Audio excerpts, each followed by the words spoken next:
Dead men tell no tales, but their ships speak volumes. Welcome to the Cursed Compass, where we explore the darkest maritime mysteries. On October 3, 1923, a massive hurricane intercepted a four-masted schooner in the North Atlantic, snapping a massive wooden mast under extreme lateral wind pressure and plunging the crew into a churning sea. The surviving sailors abandoned ship, expecting the ruined hull to slip beneath the waves in a matter of minutes. But the vessel refused to go down.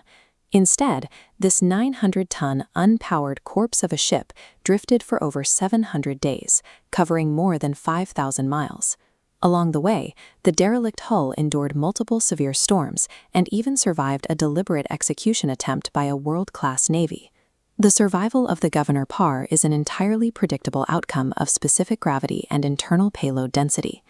To understand how this happened, we have to deconstruct 1918 naval architecture, the mechanics of buoyancy, and the macro-oceanic currents that pulled the wreck across the globe.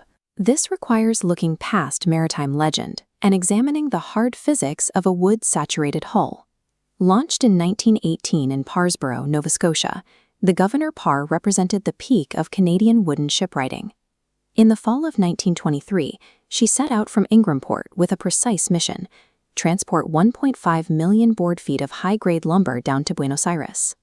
With a displacement of 900 tons, that massive cargo of lumber was packed tight, filling nearly every cubic inch of internal volume. Because this wood-specific gravity is lower than saltwater, the lumber's natural buoyancy creates an immense upward force. This density shift meant the vessel no longer relied on watertight integrity to stay afloat. As long as the hull maintained structural cohesion to hold the wood together, it would remain buoyant. Standard iron or steel hulls rely entirely on air-filled displacement. If the hull breaches and water replaces the air, the heavy metal drags the ship down. But the Governor Parr operated under different rules. She was effectively a solid 900-ton wooden raft encased in a schooner's skin. The lumber she carried was her payload, but it ultimately acted as her primary engine of survival against the sea. When the gale hit on October 3rd, the storm applied massive lateral shear forces to the vessel's rigging. The intense pressure snapped the rear masts, and a rogue wave crashed over the deck, sweeping Captain Richards and a seaman into the black water. The remaining 6 crew members lashed themselves to the jagged remnants of the masts, enduring 36 agonizing hours as the storm tore apart the deck.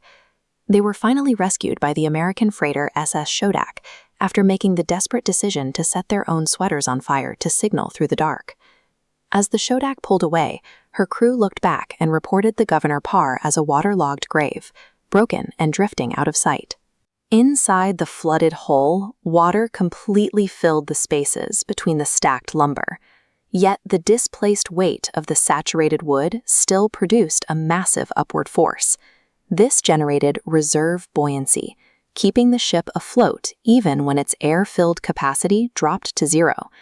By losing its heavy upper masts and taking on thousands of gallons of low-sitting water, the vessel actually became more stable, severely lowering its center of gravity while maintaining that upward lift. The destruction of the Governor Parr as a functioning sailing vessel instantly converted it into an incredibly resilient oceanographic hazard.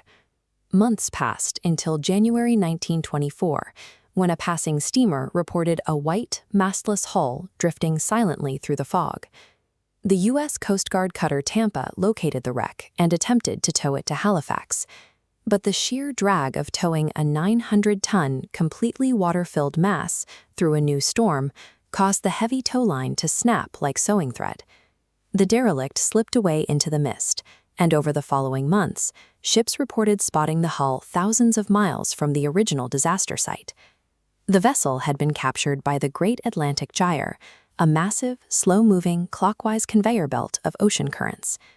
This topographical map details the primary current system driving that circulatory loop.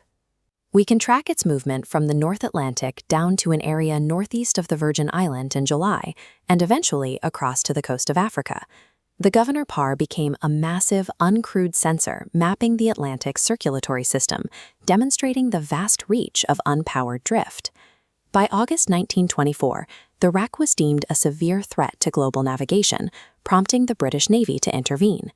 They deployed a heavily armed cruiser, much like the HMS Frobisher seen here, to intercept and execute the derelict.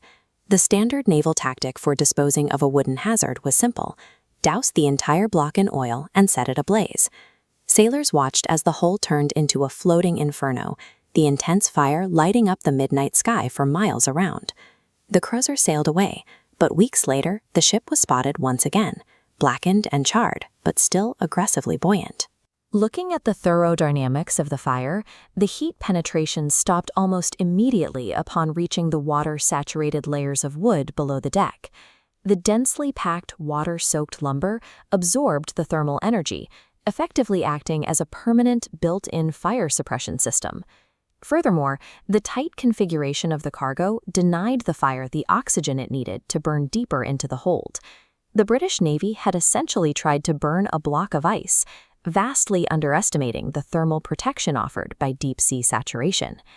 The final official sighting of the Governor Parr was recorded in October 1925, more than 2 full years after the initial disaster. Naval experts hypothesized that the hull either finally suffered total structural disintegration in the open ocean or quietly grounded itself on a remote Caribbean beach. Regardless of its final resting place, the ship served as the ultimate stress test for 1918 Canadian shipbuilding standards. It proves that when a vessel's internal payload creates an intrinsically buoyant matrix, standard naval destruction methods fail. The Governor Parr ceased to be a human tool and transitioned into a permanent, drifting feature of the ocean's geography.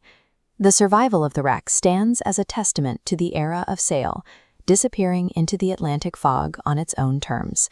The vessel remains a singular example of structural resilience, proving that precise material density can allow a ship to survive the storm that killed it and the Navy that tried to execute it.